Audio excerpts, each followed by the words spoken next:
Hey everybody, welcome back to the channel. And today, yesterday, days before, days forward from here, we're going to be working on shelving in the shop because previously having 16 different types of wire and steel shelving that weren't the same heights, widths, depths, etc. sucked. So right now I've got two of three sections up, and these are 8 foot long, 2 feet deep.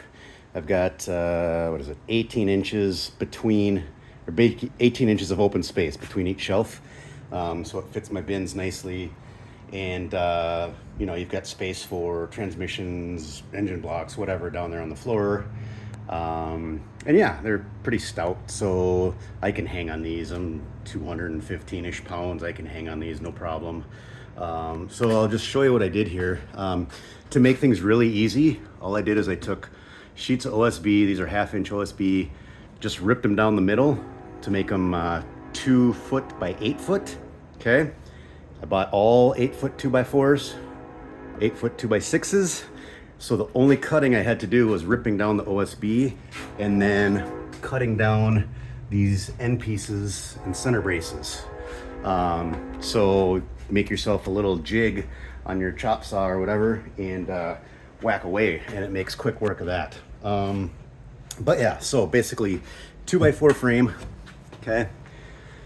And then I start by taking my first frame, using my trusty floor jack because I'm only one guy, and brace up some wood on the bottom just to get it kind of close. And then I used these guys, 1/4 inch thick by 4 inch long structural lag screws, and hammer those in there into the studs. I did 4 on each one. And then I did the 2x6s are for the front braces, essentially. So those are holding the load on the front side of the shelves. I used another one of these. Oh yeah, that's what I used to put the framing together. These 3.5 inch number 10 construction screws. And I've actually been having a lot of these break recently today. I don't know if it's the way I'm screwing them in or if it's just because they're 3.5 inches long and the impact is just doing a number on them, but haven't been too pumped about that. But anyway, did all the framing with these, punch one in there on the end. So you can see with the 2x6, I basically just marked it in the center, and that's where the ends of each frame meet on the back side of the 2x4, or 2x6, I mean. So you've got your basically seam right here on the back side. So a 3.5 inch screw here, a couple of 2.5ers there, just for good measure. That's what these guys are. Number 10, 2.5 inches. And then I'm just using these tiny little number 8 1.25 inch.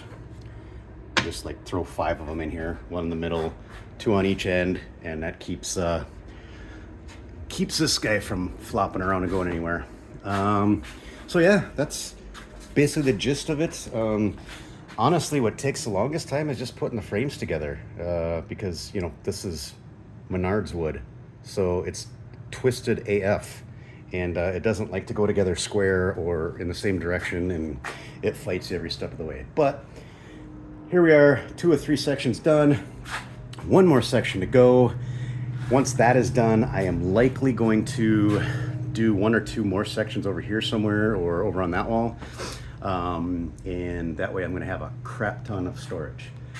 I may also put 1 more shelf up top there for like smaller, lightweight, thin things, like foam insulation tubing for roll cages, or PVC, or whatever, aluminum sheeting, crap like that. Since I've got shit like that laying around everywhere. But yeah, I'm gonna have way more storage up off the floor than I did before. So this is gonna be huge. It's gonna be nice, and I'm excited to have it done. So thanks for watching, and stay tuned for more later on. Thanks.